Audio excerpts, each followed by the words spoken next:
Hello everyone. Welcome to the next session of Telangana Movement and State Formation classes. My name is Sairam Sampatrao. ఎలా ఉన్నారు అందరూ? ఈ సెషన్లో మనం rise of regional parties in 1980s 1980వ దశకంలో ఆ డికేడ్లో ఆవిర్భవించినటువంటి ప్రాంతీయ రాజకీయ పార్టీలు ఏవైతే ఉన్నాయి, రీజనల్ పార్టీస్ ఏవైతే ఉన్నాయో వాటి గురించి తెలుసుకుందాం.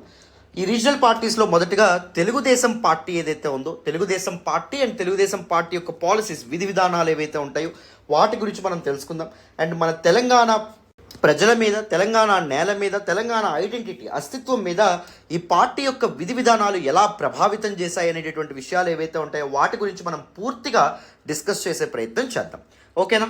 వీలైతే ఈ సెషన్ 1.5x స్పీడ్లో కానీ లేదా 1.25x స్పీడ్లో కానీ చూసే ప్రయత్నం చేయండి, so that you can save your time and దాంతోపాటు మీకు better and optimum class experience కూడా ఉంటుంది. ఓకేనా? నెక్స్ట్ చూడాలి. అండ్ చాలామంది స్టూడెంట్స్ సార్ ఈ క్లాసెస్ యొక్క పీడిఎఫ్స్ని ఎక్కడ యాక్సెస్ చేసుకోవచ్చు అని అడుగుతున్నారు. మన వీడియో డిస్క్రిప్షన్లో నేను మన మొబైల్ అప్లికేషన్ లింక్ అనేటటువంటిది ఇస్తాను. ఆ లింక్ ద్వారా మన మొబైల్ అప్లికేషన్ డౌన్లోడ్ చేసుకోండి. అక్కడ మీకు Telangana movement and state formation అనే ఫ్రీ కోర్స్ కనిపిస్తుంది. అక్కడ క్లాసెస్కి అండ్ పీడిఎఫ్స్కి ఒక్క దగ్గర మీకు యాక్సెస్ అనేటటువంటిది దొరుకుతుంది. ఓకేనా? అండ్ మనకంటూ టెలిగ్రామ్ ఛానల్ ఉంది, దాని పేరు సాయిరామ్ సంపత్రావ్ ఎడ్యుకేషన్. అక్కడ కొన్ని ఫ్రీ క్లాసెస్ అప్డేట్ చేస్తున్నాం, కొన్ని ఫ్రీ పీడిఎఫ్స్ కూడా మనం పెడుతున్నాం. అండ్ దాంతోపాటు మన కోర్సెస్ గురించి కానీ అదర్ ఆస్పెక్ట్స్ గురించి మీకు అనౌన్స్మెంట్స్ కూడా, అప్డేట్స్ కూడా అక్కడ మీకు వస్తాయి. వీలైతే డిస్క్రిప్షన్లో లింక్ ఇస్తాను, ఆ లింక్ ద్వారా మన టెలిగ్రామ్ ఛానల్లో జాయిన్ అవ్వండి. మన యూట్యూబ్ ఛానల్ ఏమొచ్చే సాయిరామ్ సంపత్రావ్ ఎడ్యుకేషన్. ఈ ఛానల్లోనే మీరు ఈ వీడియో అనేటటువంటిది చూస్తున్నారు. ఇంకా వీడియోని లైక్ చేయకపోతే లైక్ చేయండి, మీ ఫ్రెండ్స్ అండ్ ఫెలో ఆస్పిరెంట్స్తో వీడియోని షేర్ చేసే ప్రయత్నం చేయండి. And leave a nice comment as well. And subscribe కూడా చేసుకోండి, ఎందుకంటే చాలా ఇనిషియేటివ్స్తో మనం ముందుకు రాబోతున్నాం. This is my personal email ID. నాకు పర్సనల్గా ఈమెయిల్ చేయాలంటే మీరు చేయొచ్చు. అండ్ మై కాంటాక్ట్ నెంబర్ వచ్చేసి 8500671913. వీలైతే మెసేజ్ చేసేటటువంటి ప్రయత్నం చేయండి వాట్సాప్లో, సో దట్ నేను త్వరగా రెస్పాండ్ అవ్వగలను. కాల్స్ అనేటటువంటివి నేను లిఫ్ట్ చేయలేకపోవచ్చు, ఎందుకంటే కంటిన్యూస్గా నేను ఏదో ఒక క్లాస్లో ఉంటానన్నమాట రోజంతా. ఓకేనా? సో బట్ మీరు కాల్ చేసినా ఎండ్ ఆఫ్ ద డేకి కాల్ బ్యాక్ అయితే చేస్తాను. ఓకేనా? రైట్. సో మరి వితౌట్ ఎనీ ఫర్దర్ డిలే క్లాస్లోకి వెళ్ళిపోదాం. జాగ్రత్తగా వినాలమ్మా. సో ఈ పర్టిక్యులర్ క్లాస్లో 1980స్లో 1980వ దశకం ఏదైతే ఉంటుందో ఆ ప్రాంతంలో ఉమ్మడి ఆంధ్రప్రదేశ్లో ఎమర్జ్ అయినటువంటి, ఆవిర్భవించినటువంటి కొన్ని రీజనల్ పార్టీస్ ఏవైతే ఉన్నాయో, ప్రాంతీయ పార్టీలు ఏవైతే ఉన్నాయో వాటి గురించి మనం తెలుసుకోవాలి. దానిలో మొదటగా ఈ సెషన్లో నేను Telugu Desam party and Telugu Desam party యొక్క పాలసీస్ అండ్ వాటి యొక్క దాని యొక్క విధి విధానాలు ఏవైతే ఉంటాయో వాటి గురించి నేను కంప్లీట్గా డిస్కస్ చేస్తాను. తెలుగుదేశం పార్టీ ఎమర్జెన్స్తో మొదలుపెట్టి సో ఎలాంటి పాలసీస్ తీసుకొచ్చారు, ఆ పాలసీస్ మన తెలంగాణ మీద ఎలాంటి ఇంపాక్ట్ చూపించడం అనేది జరిగింది, తర్వాత వెరీ ఇంటెన్స్ వేలో మన తెలంగాణ మూవ్మెంట్ అనేటటువంటిది ఎలా ఎదగడం అనేటటువంటిది జరిగింది. ఇలాంటి విషయాలన్నీ మనం తెలుసుకుందాం. ఓకేనా? So after almost 6 decades of struggle for independence, the Congress party was victorious in the post-independence elections. మన దేశానికి స్వాతంత్రాన్ని, స్వేచ్ఛను తీసుకురావడంలో భాగంగా సుమారు 60 ఏళ్ళు కృషి చేసినటువంటి కాంగ్రెస్ పార్టీ స్వాతంత్రం వచ్చిన తర్వాత జరిగినటువంటి సార్వత్రిక ఎన్నికలు, జనరల్ ఎలక్షన్స్లో విక్టోరియస్గా ఒక ల్యాండ్ స్లైడ్ విక్టరీని చూడటం అనేటటువంటి జరిగింది. కేంద్రంలోను, ఎట్ ద సెంటర్ అండ్ దాంతోపాటు ఆల్మోస్ట్ ఆల్ ద స్టేట్స్లో, ఆల్మోస్ట్ అన్ని రాష్ట్రాల్లో కూడా కాంగ్రెస్ పార్టీ అనేటటువంటిది ప్రభుత్వాన్ని ఏర్పాటు చేయగలిగింది. 1947 నుంచి 1977 వరకు ఇందిరాగాంధీ గవర్నమెంట్ ఇంపోజ్ చేసినటువంటి ఎమర్జెన్సీ ఎండ్ అయినంత వరకు కాంగ్రెస్ పార్టీ యొక్క హెజుమోనీ, డామినెన్స్ అనేటటువంటిది భారతదేశంలో, భారత రాజకీయాల్లో, ఇండియన్ పాలిటిక్స్లో కొనసాగడం అనేటటువంటిది జరిగింది. మీ అందరికీ తెలిసినటువంటి విషయమే. డెమోక్రటిక్ ఇండియన్ పొలిటికల్ స్ట్రక్చర్లో, ప్రజాస్వామ్య భారత రాజకీయ వ్యవస్థలో కాంగ్రెస్ పార్టీ తనదైనటువంటి ముద్ర అనేటటువంటిది వేయడం అనేది జరిగింది. భారత రాజకీయాల్లోకి హైకమాండ్ పాలిటిక్స్ అనేటటువంటి ఒక కాన్సెప్ట్తో ముందుకు రావడం అనేది జరిగింది. అంటే ఇండియా ఫాలోస్ ఫెడరల్ స్ట్రక్చర్, మీ అందరికీ తెలుసనే అనుకుంటున్నాను. సమాఖ్య వ్యవస్థను కలిగి ఉండడం అనేది జరుగుతుంది. అంటే powers will be shared between both centre and states. అధికారాలు అనేటటువంటివి, కొన్ని అధికారాలు కేంద్రం చేతిలో ఉంటాయి, కొన్ని అధికారాలు రాష్ట్రం చేతిలో ఉండడం అనేది జరుగుతుంది, రాష్ట్ర ప్రభుత్వాల చేతిలో ఉంటాయి. For example, let us look at Schedule 7 of the Constitution. భారత రాజ్యాంగంలోని Schedule 7 ఏదైతే ఉందో ఇట్ కంటైన్స్ 3 ఇంపార్టెంట్ లిస్ట్. మీ అందరికీ తెలుసని అనుకుంటున్నాను. ఒకటి యూనియన్ లిస్ట్, రెండవది స్టేట్ లిస్ట్, మూడవది concurrent list. Union list centre list అని కూడా అనడం అనేటటువంటి జరుగుతుంది. కొన్ని సబ్జెక్ట్స్ యూనియన్ లిస్ట్లో మెన్షన్ చేయడం అనేటటువంటి జరిగింది భారత రాజ్యాంగం. For example defence, for example banking, for example insurance, ఇలాంటివన్నీ సెంట్రల్ గవర్నమెంట్ చేతిలో పెట్టడం అనేది జరిగింది. అంటే వీటి మీద చట్టాలు చేసే అధికారం ఎవరికి ఉంది? కేంద్ర ప్రభుత్వానికి మాత్రమే ఉంది. అండ్ స్టేట్ లిస్ట్లో కూడా కొన్ని సబ్జెక్ట్స్ అనేటటువంటి రాష్ట్ర జాబితాలో కూడా కొన్ని సబ్జెక్ట్స్ అనేటటువంటివి పెట్టారు. For example law and public order and దాంతోపాటు అగ్రికల్చర్ ఇలాంటివన్నీ స్టేట్ లిస్ట్లో పెట్టడం అనేటటువంటిది జరిగింది. కాన్కరెంట్ లిస్ట్ అంటే ఉమ్మడి జాబితా. ఈ ఉమ్మడి జాబితాలో ఉన్నటువంటి అంశాలు ఏవైతే ఉంటాయి, సబ్జెక్ట్స్ ఏవైతే ఉంటాయి, వాటి మీద both centre and state can make laws, ఇద్దరు చట్టాలు చేసేటటువంటి అధికారం ఇద్దరికి ఉండడం అనేటటువంటిది జరిగింది. సో భారత రాజ్యాంగం, ఇండియన్ కాన్స్టిట్యూషన్ స్టేట్స్కి కొంత అటానమీ అనేటటువంటిది ఇచ్చినప్పటికీ బట్ సెంట్రల్ గవర్నమెంట్ అండ్ స్టేట్స్లో కాంగ్రెస్ పార్టీ అధికారంలో ఉండడం వల్ల సెంట్రల్లో ఉన్నటువంటి హైకమాండ్ ఏదైతే ఉందో వాళ్ళు ఎటువంటి నిర్ణయాలు తీసుకుంటే అవి స్టేట్లో ఇంప్లిమెంట్ అవ్వడం అనేది జరిగింది. అంటే though the states used to have some autonomy, but కానీ this autonomy was not implemented in its true spirit అనమాట. పూర్తి స్థాయిలో ఇంప్లిమెంట్ అయ్యేది కాదు. ఎందుకంటే పైన పెద్దవాళ్ళు ఎవరైతే ఉన్నారో వాళ్ళు ఏ మాట చెప్తే వాళ్ళు తా అంటే ఇక్కడ రాష్ట్రాల్లో ఉండేటటువంటి వాళ్ళు తందాన అనేవారు. ఎందుకంటే సేమ్ పార్టీ అనేటటువంటిది పరిపాలిస్తూ ఉండడం వల్ల. సో దాని కారణంగా ఇండియన్ డెమోక్రసీ ఏదైతే ఉందో అది కాస్త లెట్ డౌన్ అయిందనేటటువంటి మాట వాస్తవంగా మనం చెప్పుకోవాలి. పోస్ట్ ఇండిపెండెన్స్ హిస్టరీలో మనం ఇవన్నీ మాట్లాడుకుంటాం. ఓకేనా? అయితే 1964లో ఎప్పుడైతే జవహర్లాల్ నెహ్రూ గారు చనిపోవడం అనేది జరిగిందో లాల్ బహదూర్ శాస్త్రి నేతృత్వంలో ఒక ఇంటరిమ్ గవర్నమెంట్ అనేటటువంటిది ఏర్పాటు అవ్వడం అనేది జరిగింది. లాల్ బహదూర్ శాస్త్రి గారు కూడా ఉజ్బెకిస్తాన్లో ఒక ఆకస్మికంగా అనుమానాస్పదంగా మృతి చెందడం వల్ల, చనిపోవడం వల్ల ఇందిరాగాంధీ గవర్నమెంట్ ఏదైతే ఉందో అది ఏర్పాటు అవ్వడం అనేటటువంటి జరిగింది. But Indira Gandhi under her prime మినిస్టరియల్షిప్ she has taken some very controversial and very eventful డెసిషన్స్ని ఆవిడ తీసుకోవడం అనేది జరిగింది. ఆవిడ తీసుకున్నటువంటి ఎన్నో controversial డెసిషన్స్లో one of the very important decision ఏంటి అంటే ఎమర్జెన్సీ ఏదైతే ఉందో అది విధించడం. భారత రాజ్యాంగం, ఇండియన్ కాన్స్టిట్యూషన్ ఆర్టికల్ 352 ద్వారా ప్రెసిడెంట్కి ఇచ్చినటువంటి అధికారాలు ఏవైతే ఉంటాయో వాటిని ఉపయోగించుకొని ఇందిరాగాంధీ గవర్నమెంట్ ఏం చేసింది, ఎమర్జెన్సీని విధించడం అనేటటువంటిది జరిగింది భారతదేశంలో. ప్రాథమిక హక్కులు, ఫండమెంటల్ రైట్స్ ఏవైతే ఉంటాయో అవన్నీ అబాలిష్ అవ్వడం అనేటటువంటిది జరిగింది. ఒక పొలిటికల్ ఇన్స్టెబిలిటీ, రాజకీయ మరియు పరిపాలన అనిశ్చితి అనేటటువంటిది భారతదేశాన్ని ఆవహించడం అనేటటువంటిది జరిగింది. ఎప్పుడైతే ఇందిరాగాంధీ తీసుకున్నటువంటి డెసిషన్ ఏదైతే ఉంటుందో దాన్ని జీర్ణించుకోలేనటువంటి ప్రజలు మొదటిసారిగా కాంగ్రెస్ పార్టీని ఓడించి నాన్ కాంగ్రెస్ గవర్నమెంట్ ఎస్టాబ్లిష్ అవ్వడంలో ఇంపార్టెంట్ రోల్ ప్లే చేయడం అనేటటువంటిది జరిగింది. జనతా పార్టీ యొక్క ఆధ్వర్యంలో, నేతృత్వంలో, లీడర్షిప్లో మొట్టమొదటిసారి భారతదేశంలో సెంటర్లో నాన్ కాంగ్రెస్ గవర్నమెంట్ ఏదైతే ఉందో అది ఏర్పాటు అవ్వడం అనేది జరిగింది. అఫ్ కోర్స్ 1977లో ఎమర్జెన్సీ తర్వాత ఏర్పాటైనటువంటి ఈ నాన్ కాంగ్రెస్ గవర్నమెంట్ కేవలం 2 ఏళ్ళు మాత్రమే కొనసాగడం అనేది జరిగింది 1979 వరకే. 1980లో మళ్ళీ ఇందిరాగాంధీ అధికారంలోకి ప్రధానమంత్రిగా మళ్ళీ ప్రమాణ స్వీకారం చేయడం అనేటువంటి జరిగింది. 1980లో మళ్ళీ ఎన్నికైనటువంటి ఇందిరాగాంధీ గారు ఆవిడ అసాసినేట్ అయినంత వరకు, హత్యకు గురైనంత వరకు 1984 వరకు 1984 వరకు ప్రైమ్ మినిస్టర్గా చేయడం అనేటువంటి జరిగింది. 1984 తర్వాత ఇందిరాగాంధీ యొక్క కొడుకు అయినటువంటి రాజీవ్ గాంధీ ఎవరైతే ఉన్నారో ఆయన ప్రైమ్ మినిస్టర్గా రావడం అనేటటువంటిది జరిగింది. ఓకేనా? సో ఎమర్జెన్సీ ఏదైతే ఉందో, emergency and prime minister Indira Gandhi యొక్క ఆటోక్రటిక్ రూల్, నియంతృత్వ పాలన వల్ల సో కాంగ్రెస్ పార్టీ అనేటటువంటిది మొట్టమొదటిసారిగా ఓడిపోవడం అనేటటువంటిది జరిగింది 1977లో. ఇప్పుడు సెంటర్లో ఎలా అయితే కాంగ్రెస్ పార్టీ యొక్క హెజుమనీ, డామినెన్స్ అనేటటువంటిది డిక్లైన్ అయిందో, డిఫరెంట్ స్టేట్స్లో కూడా డిఫరెంట్ రీజనల్ పార్టీస్ ఏవైతే ఉంటాయో అవి ఎమర్జ్ అవ్వడం అనేది జరిగింది. కేంద్రంలో కాంగ్రెస్ పార్టీకి బదులుగా ఎలా అయితే వేరే పార్టీలు రావడం అనేది జరిగిందో, రాష్ట్రాల్లో ఉన్నటువంటి కాంగ్రెస్ పార్టీ అధికారం ఏదైతే ఉందో, గవర్నమెంట్ ఏదైతే ఉందో, ప్రభుత్వాలు కూడా కూలిపోయి ఏమైంది, వివిధ రాష్ట్రాల్లో కూడా రీజనల్ పార్టీస్ ఏవైతే ఉంటాయో అవి ఎమర్జ్ అవ్వడం అనేది జరిగింది. ఆ విధంగా 1980స్లో ఎమర్జ్ అయినటువంటి one of the very very very important political పార్టీనే Telugu Desam party. So the Janata party let the first non Congress government at the centre. So సెంటర్లో, కేంద్రంలో జనతా పార్టీ నాన్ కాంగ్రెస్ గవర్నమెంట్ని మొట్టమొదటిసారిగా ఏర్పాటు చేయడం అనేటటువంటిది జరిగింది. And continue to rule for 2 years 1977 నుంచి 79 మధ్యలో జనతా పార్టీ ఏదైతే ఉందో అది రూల్ చేయడం అనేటటువంటిది జరిగింది. సిమిలర్గా అదేవిధంగా ఈవెన్ ఇన్ ఆంధ్రప్రదేశ్, ఉమ్మడి ఆంధ్రప్రదేశ్ రాష్ట్రంలో కూడా the dominance of the Congress, the హెజుమనీ of the Congress ended in the 1980s. 1980లో Congress party యొక్క డామినెన్స్ అనేటటువంటిది ఎండ్ అయ్యి Telugu Desam party which regional party took power. Telugu Desam party అనేటటువంటిది అధికారంలోకి, అనే ప్రాంతీయ పార్టీ అనేటటువంటిది అధికారంలోకి రావడం అనేటటువంటిది జరిగింది. సో తర్వాత మారినటువంటి రాజకీయ సమీకరణాల కారణంగా due to the changed political equations after that regional parties like TRS, Telangana రాష్ట్ర సమితి, ప్రజారాజ్యం పార్టీ లాంటివి ఉమ్మడి ఆంధ్రప్రదేశ్లో ఎమర్జ్ అవ్వడం అనేటటువంటిది జరిగింది. సో ఈ అన్ని పార్టీస్ యొక్క పాలసీస్, విధి విధానాలు, వాళ్ళ ఎజెండాస్ ఇవన్నీ తెలుసుకోవడం ఇంపార్టెంట్. అండ్ వాటి యొక్క ఇంప్లికేషన్స్ తెలంగాణ నేల మీద, తెలంగాణ ప్రజల మీద, తెలంగాణ జాగృతి మీద, తెలంగాణ చైతన్యం మీద, తెలంగాణ ఐడెంటిటీ మీద ఎలా ఉండింది అనేటటువంటి విషయాలు కూడా తెలుసుకోవడం చాలా చాలా important in the mains perspective. ఓకేనా? సో చాలా డీటెయిల్డ్గా ఎక్స్ప్లెయిన్ చేసే ప్రయత్నం చేస్తాను. జాగ్రత్తగా అటెన్షన్ పే చేసి వింటే మీకు క్లియర్గా అర్థమవుతుంది.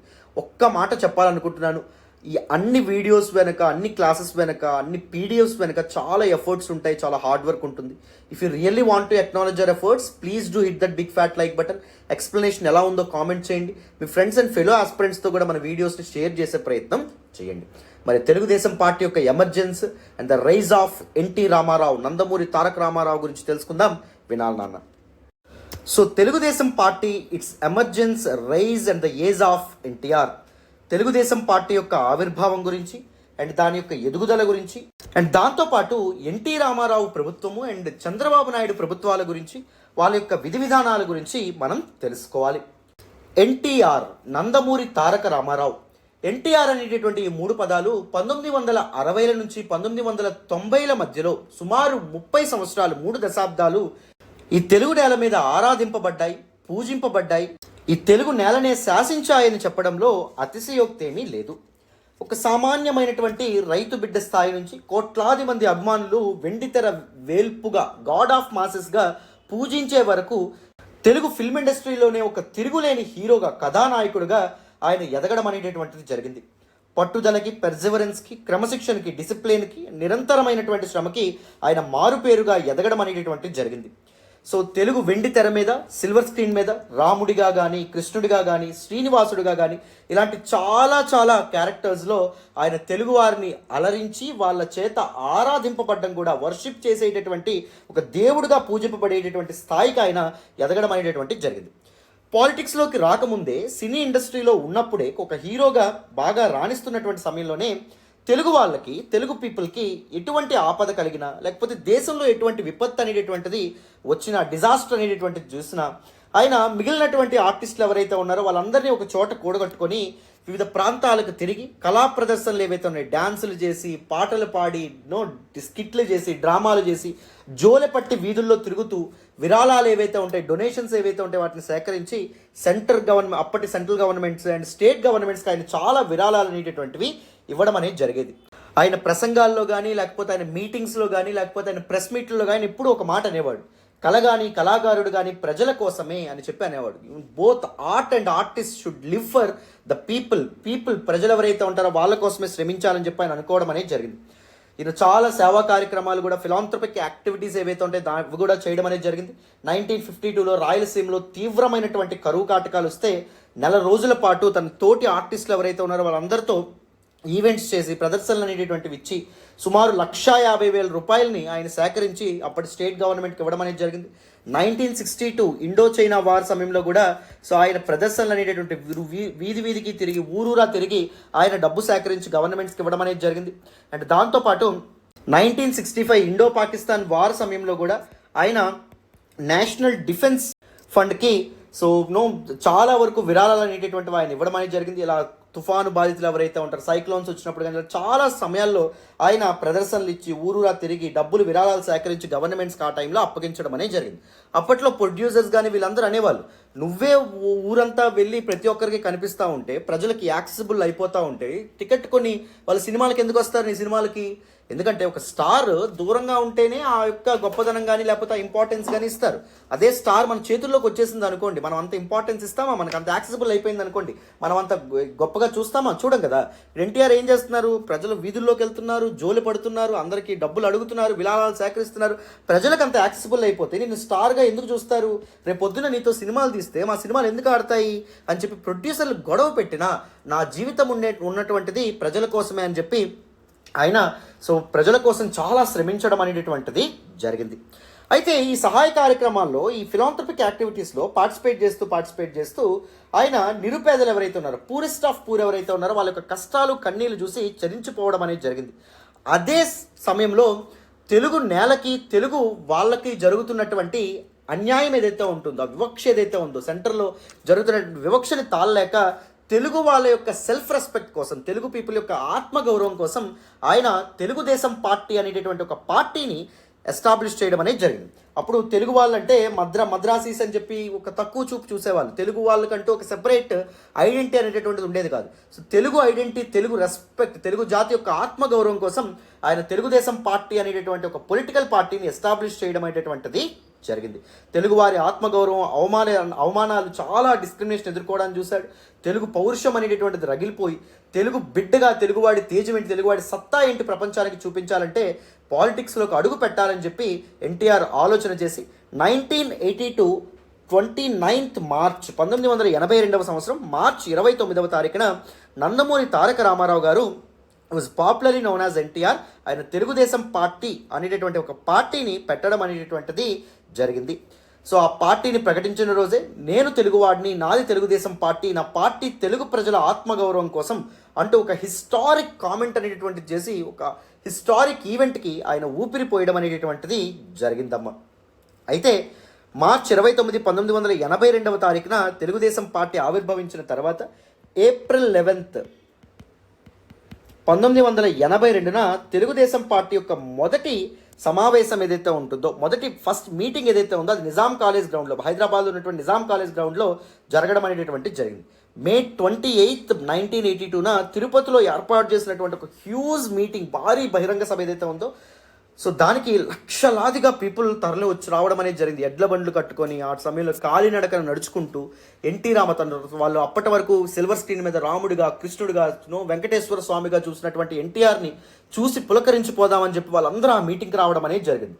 సో ఆ బహిరంగ సభ ఏదైతే ఉంటుందో, ఆ మీటింగ్ ఏదైతే ఉందో అది మొత్తం భారతదేశానికి చూపించింది ఎన్టీఆర్ పవర్ ఏంటో.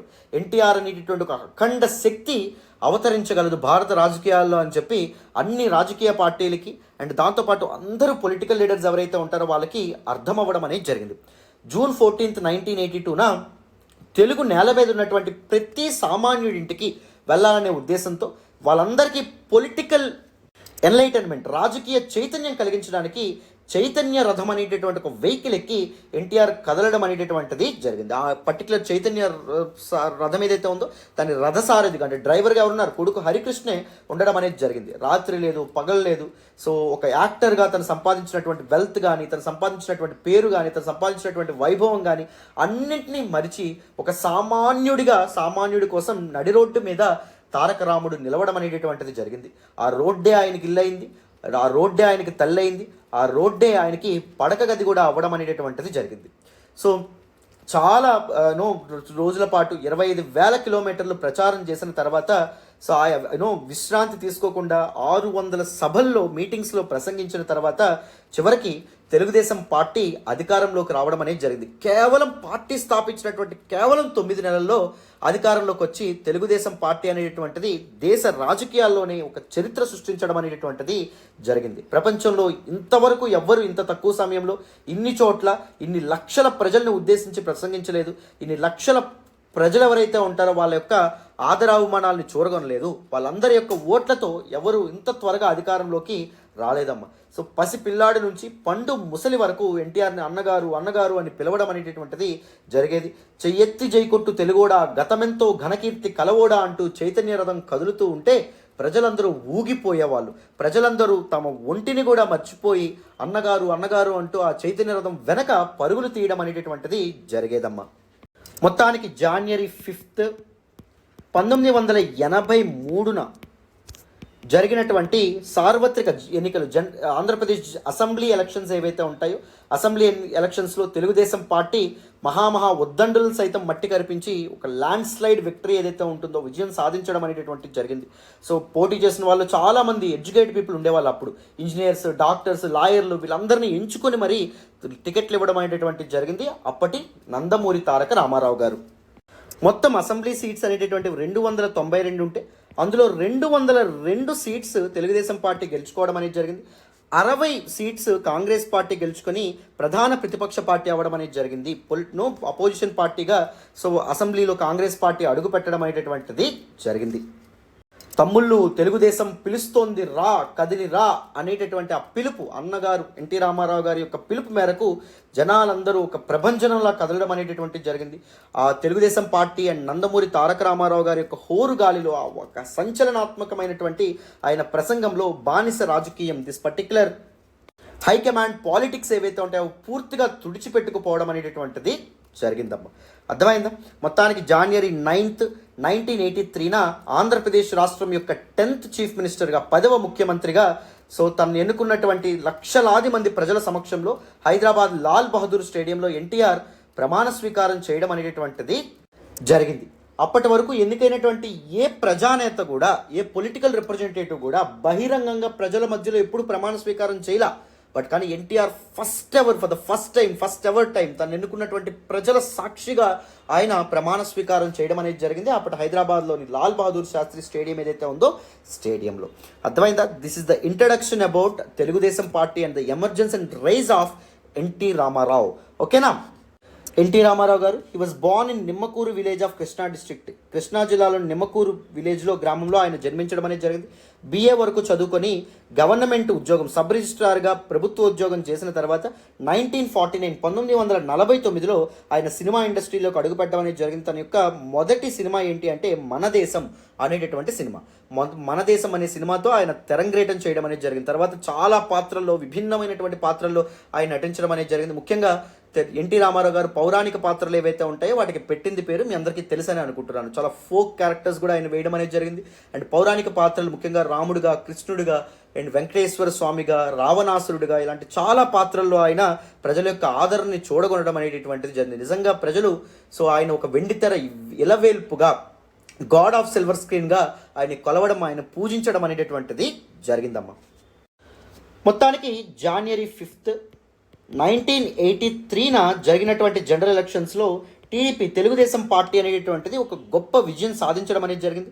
అండ్ ఉమ్మడి ఆంధ్రప్రదేశ్ రాష్ట్రంలో మొదటి నాన్ కాంగ్రెస్ గవర్నమెంట్ని ఎన్టీఆర్ ముఖ్యమంత్రిగా ఏర్పాటు చేయడం అనేది జరిగింది Telugu Desam party. Only NTR has the credit of farming government with in 9 months of formation of the party. Party స్థాపించినటువంటి 9 నెలల్లోనే ప్రభుత్వాన్ని స్థాపించినటువంటి పార్టీగా తెలుగుదేశం పార్టీ చరిత్ర సృష్టించడం అనేటటువంటిది జరిగింది. NTR impressed people with the slogan of Telugu self respect, Telugu జాతి ఆత్మగౌరవం అనేటటువంటి ఒక నినాదంతో ఎన్టీఆర్ గారు ప్రజలందరినీ ఆకట్టుకోవడం అనేది జరిగిందమ్మ. 1984లో then came August crisis. Nadendla's August crisis అని చెప్పడం అనేది జరుగుతుంది. ఎన్టీ రామారావు గారు ఫర్ సమ్ మెడికల్ రీజన్స్ ఆయన అమెరికాకి వెళ్తే ఇక్కడ ఉన్నటువంటి నాదెండ్ల భాస్కర్ రావు గారు ఎవరైతే ఉన్నారో ఆయన ఏం చేయడం అనేటటువంటిది జరిగింది. అప్పటి గవర్నర్ ఎవరైతే ఉన్నారో ఆయన యొక్క సహాయంతో, అప్పటి సెంట్రల్ గవర్నమెంట్ సహాయంతో కూడా ఎన్టీఆర్ ప్రభుత్వాన్ని కూలదోసే ప్రయత్నం అనేటటువంటిది చేశారు. బట్ కానీ ఎన్టీఆర్ సమర్థుడు, అండ్ ఎన్టీఆర్కి అప్పటికే ఒక సమర్థవంతమైనటువంటి అండగా చంద్రబాబు నాయుడు కూడా ఉండడం వల్ల, చంద్రబాబు నాయుడు యొక్క కృషి ఏదైతే ఉంటుందో, కృషి వల్ల మళ్ళీ ఎన్టీఆర్ ప్రభుత్వం ఏదైతే ఉంటుందో అది మళ్ళీ ఎమర్జ్ అవ్వడం అనేది జరిగింది, మళ్ళీ కంటిన్యూ అవ్వడం అనేది జరిగింది. నాదెండ్ల భాస్కర్ రావు ఎమ్మెల్యేలందరినీ కొనే ప్రయత్నం చేయడం అనేది జరిగింది, బేరసారాలు ఆడడం అనేటటువంటిది జరిగింది. దాంతోపాటు అప్పుడు అసెంబ్లీలో నో కాన్ఫిడెన్స్ మోషన్ కూడా ఆయన ఇష్యూ చేయడం అనేది జరిగింది. బట్ ఎన్టీఆర్ తన యొక్క బలాన్ని తన వైపే ఎమ్మెల్యేలు ఉన్నారని చెప్పి బల నిరూపణలో నెగ్గడం వల్ల ఏమైంది, మళ్ళీ ఎన్టీఆర్ గవర్నమెంట్ రీఇన్స్టేట్ అవ్వడం అనేటటువంటిది జరిగింది. 1984 Nadendla Bhaskar Rao became the chief minister after overthrowing the NTR government and with the help of then governor Ramlal. చెప్పాను కదా, అప్పటి గవర్నర్ అండ్ అప్పటి కేంద్ర ప్రభుత్వం సహాయంతో నాదెండ్ల భాస్కర్ రావు 1984లో ఎన్టీఆర్కి వెనుపోటు పొడిచి అధికారంలోకి రావడం అనేది జరిగింది. With that NTR brought pressure on the centre and destroyed his power. కేంద్ర ప్రభుత్వం మీద చాలా ప్రెజర్ని తెచ్చి బల నిరూపణ ద్వారా ఎన్టీఆర్ మళ్ళీ అధికారంలోకి రావడం అనేది జరిగింది. ఎలక్షన్స్ వర్ హెల్డ్ ఇన్ 1985, 1985లో మళ్ళీ మిడ్ టర్మ్ ఎలక్షన్స్కి ఆయన పిలుపునివ్వడం అనేది జరిగింది. And the government was formed again with the overwhelming majority. Government ఏర్పాటు అవ్వడం అనేది జరిగింది. 1985లో ఎందుకు అసెంబ్లీని డిజాల్వ్ చేయడం అనేది జరిగింది సార్ అంటే 1984లో ఇందిరాగాంధీ యొక్క అసాసినేషన్ జరగడంతో వెంటనే సెంటర్లో జనరల్ ఎలక్షన్స్ జరుగుతున్నాయి కాబట్టి సెంటర్లో కూడా తెలుగుదేశం పార్టీ తన సత్తా చాటాలని చెప్పి 1985లో మళ్ళీ ఎలక్షన్స్కి ఎన్టీఆర్ గవర్నమెంట్ పిలుపునివ్వడం అనేది జరిగింది. 1985లో జరిగినటువంటి ఎలక్షన్స్లో ఒక అద్భుతమైనటువంటి రిజల్ట్ని తెలుగుదేశం పార్టీ చూడటం అనేటటువంటిది జరిగిందమ్మా. 1984లో జరిగినటువంటి జనరల్ ఎలక్షన్స్లో కాంగ్రెస్ పార్టీ అనేటువంటిది సెంటర్లో గెలుపొందడం అనేటటువంటిది జరిగింది. మొత్తం 514 లోక్సభ సీట్లలో కాంగ్రెస్ పార్టీ ఏకంగా 404 గెలుచుకోవడం అనేటటువంటిది జరిగింది. తెలుగుదేశం పార్టీ అసెంబ్లీస్లోనో స్టేట్ లెవెల్లోనే ఇదవ్వడం కాకుండా గెలుపొందడం కాకుండా లోక్సభ స్థానాలు కూడా చాలా సంపాదించడం అనేటటువంటిది జరిగింది. మొత్తం 41 లోక్సభ స్థానాలకి 30 లోక్సభ సీట్స్ ఆంధ్రప్రదేశ్ నుంచి తెలుగుదేశం పార్టీ గెలుచుకొని సో కాంగ్రెస్కి వ్యతిరేకంగా ఏర్పడినటువంటి మొదటి ప్రతిపక్ష పార్టీగా, అపోజిషన్ పార్టీ, మొదటి ప్రతిపక్ష ప్రాంతీయ పార్టీగా, ఒక రీజనల్ పార్టీ ఒక ప్రతిపక్ష హోదా పొందడం అదే ఫస్ట్ టైం. అంత గుర్తింపు అనేటటువంటిది మనకి తెలుగుదేశం పార్టీ అనేటటువంటిది పొందడం జరిగింది నాన్న. మొత్తానికి మార్చ్ 9th 1985 1985న ఎన్టీ రామారావు గారు మూడోసారి ముఖ్యమంత్రిగా ప్రమాణ స్వీకారం చేయడం అనేది జరిగింది. మొదటిసారి ఎప్పుడు చేశారో చెప్పాం, 1983లో. తర్వాత నాదెండ్ల భాస్కర్ రావు వెన్నుపోటు పొడిచి ముఖ్యమంత్రి అయిన తర్వాత అతని దగ్గర నుంచి అధికారం తీసుకున్నారు కదా, అప్పుడు రెండవసారి ఆయన ప్రమాణ స్వీకారం చేశారు. మార్చ్ 9th 1985న ఆయన మూడవసారి ప్రమాణ స్వీకారం చేయడం అనేటటువంటిది జరిగింది. అండ్ తర్వాత ఆయనకు అధికారంలోకి వచ్చి రాగానే చాలా పాలసీస్తో ముందుకు రావడం అనేటటువంటిది జరిగింది. ₹2 కిలో బియ్యం కానీ, లేకపోతే నేడా అనేటటువంటి ఒక ప్రోగ్రాం కానీ, సో ఇలాంటి తెలుగు వ్యవసాయ కార్మిక సాదర సంక్షేమం అనేటటువంటి పథకం కానీ, ఇలాంటి చాలా పథకాలు ఏవైతే ఉంటాయో, చాలా స్కీమ్స్ ఏవైతే ఉంటాయో వాటితో ఈయన ముందుకు రావడం అనేటటువంటిది. దాంతోపాటు తండ్రి యొక్క ఆస్తిలో కూతురులకు కూడా సమానమైనటువంటి హక్కు అనేటటువంటిది ఉండాలనేటటువంటి చట్టం కూడా గవర్నమెంట్, అప్పటి ఎన్టీ రామారావు గవర్నమెంట్ చేయడం అనేది జరిగింది. బట్ వీటన్నింటి వల్ల తెలంగాణలో చాలా ఇంప్లికేషన్స్ అనేవి ఉన్నాయి, నెగిటివ్ ఇంప్లికేషన్స్ అనేవి ఉన్నాయి. వాటి గురించి కూడా కొద్ది నిమిషాల్లో మనం మాట్లాడదాం. ఓకేనా? రైట్. ఇన్ 1983లో అప్పటి ఎన్టీఆర్ గవర్నమెంట్ ఒక వెరీ సిగ్నిఫికెంట్ డెసిషన్ తీసుకోవడం అనేటటువంటి జరిగింది. తెలంగాణలో ఫర్ జనరేషన్స్ తరతరాలుగా కొనసాగుతున్నటువంటి పటేల్ పట్వారీ సిస్టమ్, పటేల్ పట్వారీ వ్యవస్థ ఏదైతే ఉందో దాన్ని అప్పటి ఎన్టీఆర్ గవర్నమెంట్ అబాలిష్ చేయడం అనేటటువంటి జరిగింది. What exactly is this Patel patwari system sir? It is actually A village administrative system అమ్మ. అర్థమైందా? సో విలేజ్లో ఇద్దరు అడ్మినిస్ట్రేటివ్ ఆఫీసర్స్ అనేటటువంటి ఉండేవాళ్ళు. One is Patel law and order, village law and order చూసుకునేవాళ్ళు. అండ్ గ్రామాల్లో పత్వారీ కూడా ఉండమనేది జరిగింది. Village records, village revenue, taxes, వీటన్నింటి గురించి ల్యాండ్ రికార్డ్స్ ఇవన్నీ పత్వారీలు చూసుకోవడం అనేది జరిగింది. సో కానీ ఈ పొజిషన్స్, పటేల్ పత్వారీ పొజిషన్స్ ఏవైతే ఉన్నాయో, పదవులు ఏవైతే ఉన్నాయో, కేవలం పెద్ద కులాలకు చెందినటువంటి వాళ్ళే అనుభవించడం వల్ల, ఉన్నత వర్గాలకు చెందినటువంటి వాళ్ళే అనుభవించడం వల్ల బీసీలు కానీ, లేకపోతే scheduled caste and scheduled tribes కానీ చాలా వివక్షకు గురవడం అనేది జరిగింది. సో వీటన్నింటినీ బేస్ చేసుకొని బీసీల యొక్క సంక్షేమం కోసం పటేల్ పట్వారీ వ్యవస్థ ఏదైతే ఉంటుందో దాన్ని అబాలిష్ చేయడం అనేటటువంటిది జరిగింది ఎన్టీ రామారావు గవర్నమెంట్. కానీ పటేల్ పట్వారీ వ్యవస్థ ఏదైతే ఉందో అది అబాలిష్ కాబడడం వల్ల వీళ్ళకి అనుసంధానంగా ఉన్నటువంటి నేరడీస్ ఎవరైతే ఉంటారో, నేరడీస్ used to look after minor irrigation projects like tanks, canals, వీటన్నింటి వాళ్ళు చూసుకునేవాళ్ళు. బట్ నేరడి అనే ఆఫీసర్ కూడా అబాలిష్ అవ్వడం వల్ల మైనర్ ఇరిగేషన్ ప్రాజెక్ట్స్ ఏవైతే ఉంటాయో అవన్నీ ఏమవ్వడం అనేది జరిగింది, సరిగ్గా మెయింటైన్ చేయలేనటువంటి పరిస్థితి ఏర్పడడం అనేది జరిగింది. దాని కారణంగా మైనర్ ఇరిగేషన్ ప్రాజెక్ట్స్ మీదే వ్యవసాయం కోసం, అగ్రికల్చర్ కోసం, ఇరిగేషన్ కోసం, నీటిపారుదల కోసం ఆధారపడినటువంటి తెలంగాణ రైతు చాలా నష్టపోవడం అనేటటువంటి జరిగింది. మన లాస్ట్ క్లాసెస్లో కూడా ఆ విషయాలు మనం మాట్లాడడం అనేది జరిగింది. మరి పటేల్ పట్వారీ వ్యవస్థ ఏదైతే ఉందో దాన్ని అబాలిష్ చేసినటువంటి ఎన్టీ రామారావు గవర్నమెంట్ దాన్ని దేంతో రిప్లేస్ చేశారు? విఏఓ, విలేజ్ అడ్మినిస్ట్రేటివ్ ఆఫీసర్, లేదా VRO, village revenue officer system ఏదైతే ఉందో దీంతో ముందుకు రావడం అనేటటువంటి జరిగింది. 1996లో 1996లో చంద్రబాబు నాయుడు ఈ అబాలిస్ట్ విఏఓ విఆర్ఓ సిస్టమ్ ఏదైతే ఉందో దీన్ని అబాలిష్ చేసి ప్రజెంట్ గ్రామ సెక్రటేరియట్ సిస్టమ్ ఏదైతే ఉందో, గ్రామ సచివాలయ వ్యవస్థ ఏదైతే ఉందో దాన్ని ఏర్పాటు చేయడం అనేటటువంటి జరిగింది. చంద్రబాబు నాయుడు గవర్నమెంట్ ప్రజల వద్దకే పాలన నినాదంతో ముందుకు రావడం అనేది జరిగింది. గ్రామ సచివాలయ వ్యవస్థను మొట్టమొదటిసారిగా మనకి ఏర్పాటు చేయడం అనేటటువంటిది జరిగింది Chandrababu Naidu government. Taluks were abolish in 1984. తాలూకాలని అబాలిష్ చేసి మండల్స్ని ఏర్పాటు చేయడం అనేది జరిగింది. టు కర్బ్ కరప్షన్, అవినీతి ఏదైతే ఉంటుందో దాన్ని అణిచివేయడానికి ఈ appointed officers called Dharma Mahamatras and kept a watch on the high officials. ఉన్నత అధికారులు ఎవరైతే ఉన్నారో వాళ్ళు అవినీతికి పాల్పడకుండా వాళ్ళ మీద కన్నేసి ఉంచడానికి ధర్మ మహామాత్రాస్ అనేటటువంటి అధికారులను నియమించడం అనేది జరిగింది. మౌర్యన్ సిస్టంలో కూడా ఈ ధర్మ మహామాత్రాస్ అనేటటువంటి అశోకుడు నియమించాడని చెప్పి కూడా మనం నేర్చుకున్నాం హిస్టరీలో. అవునా? రైట్. ఈ promoted the sale of sara and through the excise department under the name Varuni Vahini. So సారా కాయడం కానీ, సారా సేల్ ఏదైతే ఉంటుందో దాన్ని ఎన్టీ రామారావు విచ్చలవిడిగా ప్రమోట్ చేయడం అనేటటువంటి జరిగింది. దానివల్ల తెలంగాణలో ఉన్నటువంటి కళ్ళు కల్చర్ ఏదైతే ఉంటుందో, కన్సంప్షన్ ఆఫ్ టాడీ ఏదైతే ఉందో అది కంప్లీట్గా రిప్లేస్ కాబడ్డం అనేది జరిగింది విత్ డేంజరస్ సారాయి కల్చర్. తెలంగాణలో సారా కన్సంప్షన్ ఏదైతే ఉంటుందో అది విచ్చలవిడిగా పెరగడం అనేది జరిగింది. దానివల్ల ప్రజల యొక్క ఆరోగ్యం మీద కూడా చాలా ఇంపాక్ట్ అనేటటువంటిది పడ్డం అనేది జరిగింది. తెలంగాణ యొక్క famous poet Dasarathi Krishnamacharya was removed from the post of asthana kavi of Andhra Pradesh and cancel the post permanently. So ఏం చేశారు, తెలంగాణకు చెందినటువంటి very important very famous poet Dasarathi Krishnamachari అనే వ్యక్తిని ఆస్థాన కవిగా ఆయన ఆ పొజిషన్ నుంచి ఆయన రిమూవ్ చేయడం అనేది జరిగింది.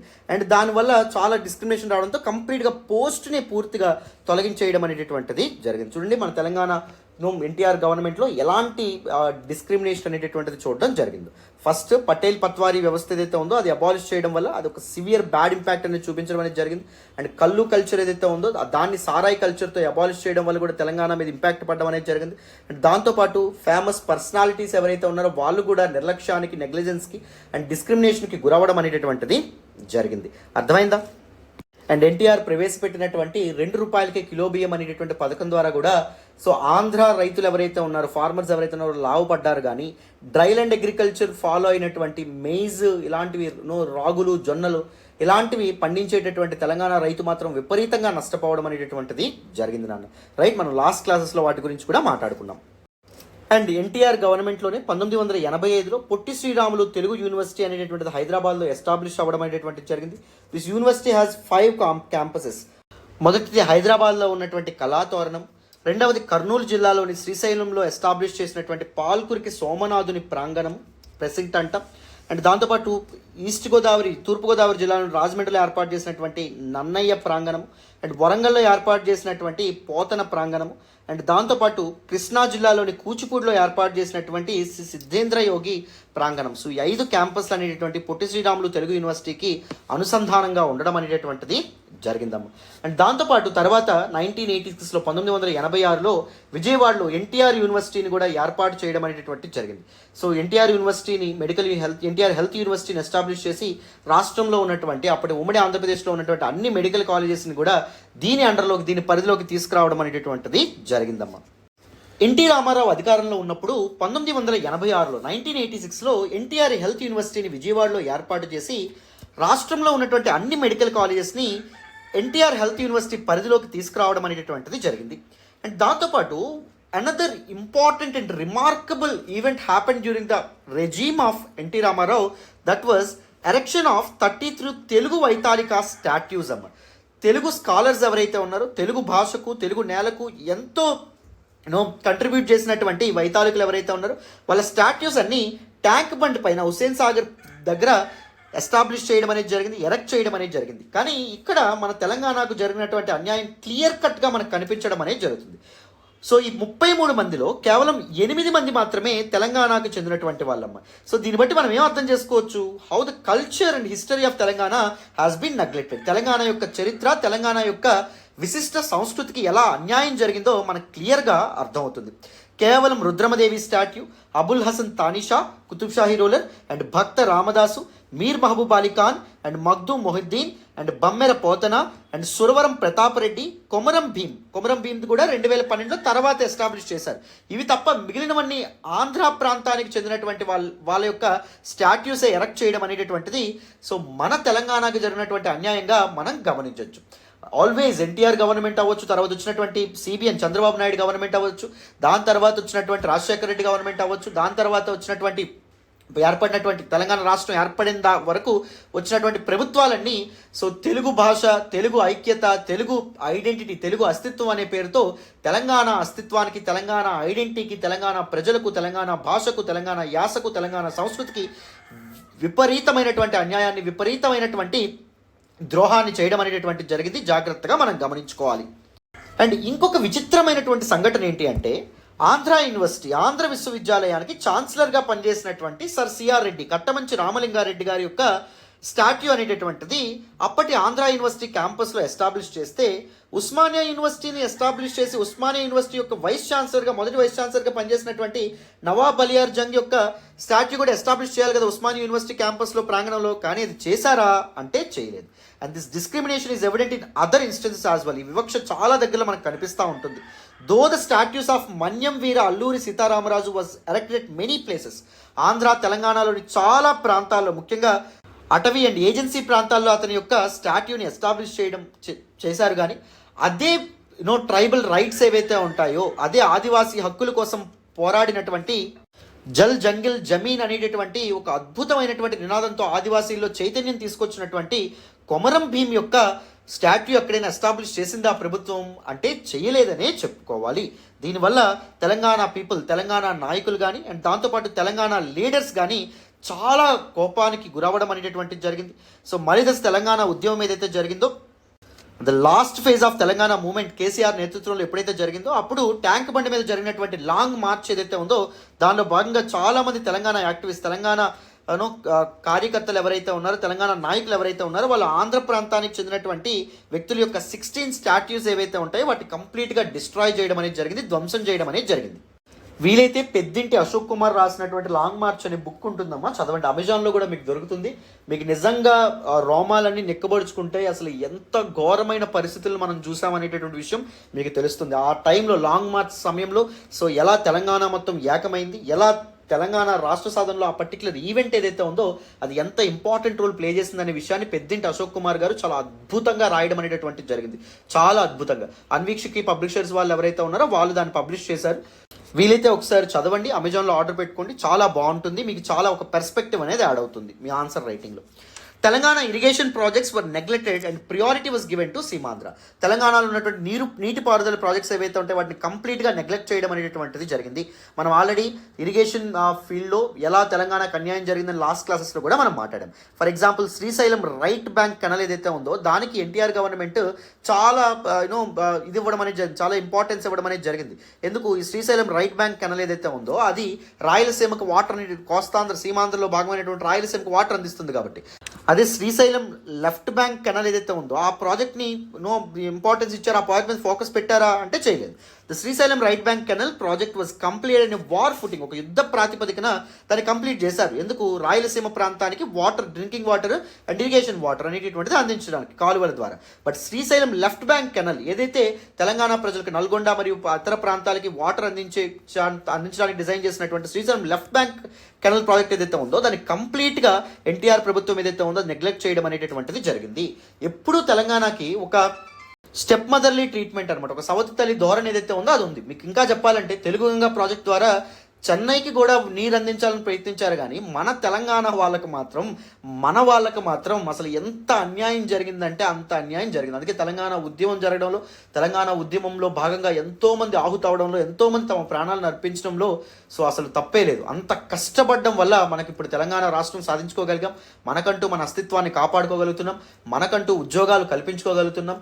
సో కేవలం సదరన్ పార్ట్ ఆఫ్ ఇండియా, దక్షిణ భారతదేశానికే కాకుండా యావత్ భారతదేశానికి మాత్రమే కాకుండా ప్రపంచానికి కూడా తెలంగాణ అనేటటువంటిది మార్గనిర్దేశం చేస్తుంది.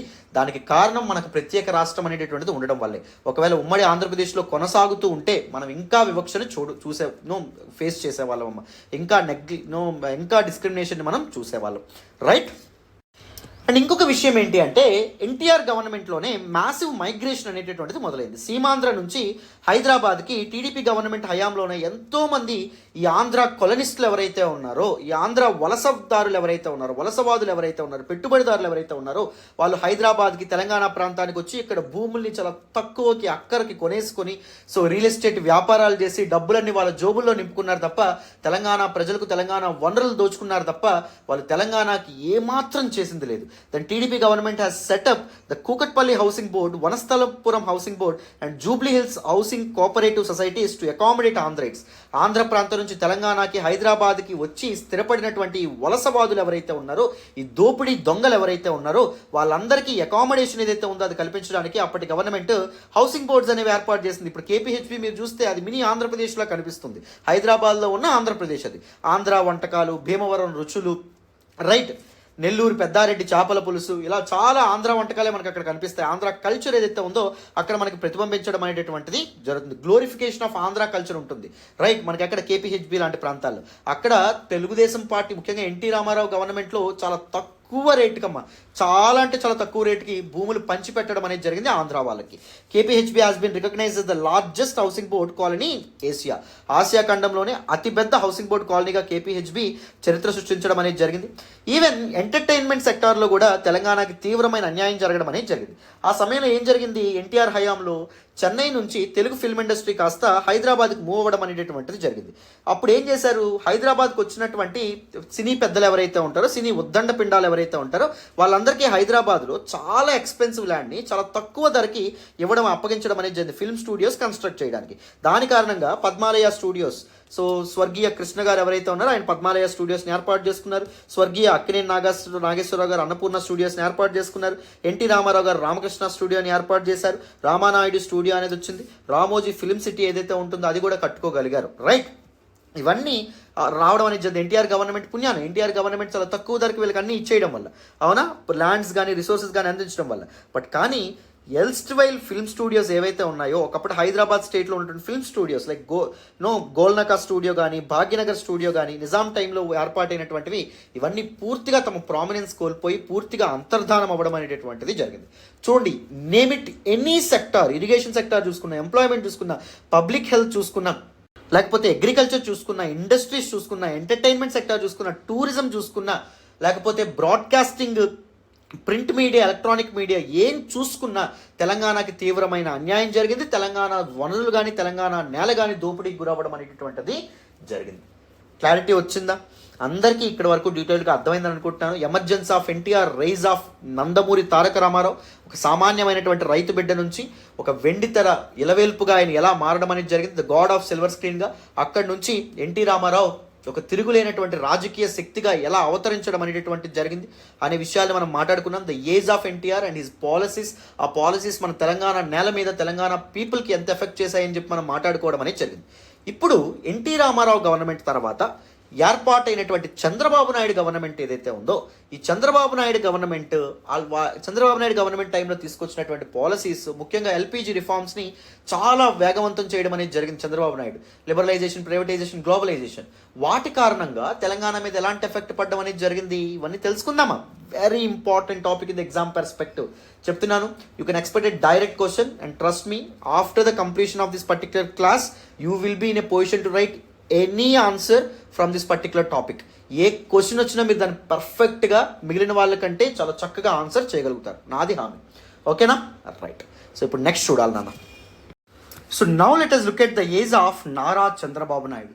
నారా చంద్రబాబు నాయుడు ప్రభుత్వం అనేటటువంటిది ఎలా ఏర్పడింది, నారా చంద్రబాబు నాయుడు హయాంలో తీసుకొచ్చినటువంటి వేరు పాలసీస్ ఏంటి, అండ్ నారా చంద్రబాబు నాయుడు యొక్క విధానాలు, మన విధానాల యొక్క ఇంపాక్ట్ మన తెలంగాణ మీద ఎలా ఉండింది అనేటటువంటి విషయాలు ఏవైతే ఉంటాయో అవి మనం తెలుసుకోవాలి. మొత్తానికి 1984లో ఇంటరిమ్ ఎలక్షన్స్, మధ్యంతర ఎన్నికలకు వెళ్ళినటువంటి ఎన్టీ రామారావు చివరికి గెలుపొందడం అనేటటువంటి జరిగింది. ఒక ల్యాండ్ స్లైడింగ్ విక్టరీని చూడడం అనేటటువంటి జరిగింది. లోక్సభలో కూడా ప్రధాన ప్రతిపక్షంగా, చీఫ్ అపోజిషన్ పార్టీగా కూడా తెలుగుదేశం పార్టీ అవతరించడం అనేది జరిగిందని చెప్పి మనం చెప్పుకున్నాం.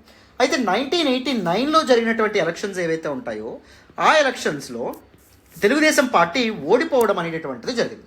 1989 నుంచి 1994 మధ్యకాలంలో ఎన్టీ రామారావు గారు ఒక జర్నలిస్టు, విలేకరి మరియు పొలిటికల్ సైన్స్ స్టూడెంట్ అయినటువంటి, రాజకీయ చరిత్ర విద్యార్థి అయినటువంటి లక్ష్మీ పార్వతిని పెళ్లి చేసుకోవడం అనేటటువంటిది జరిగింది. రెండవ వివాహం చేసుకోవడం అనేటటువంటిది జరిగింది.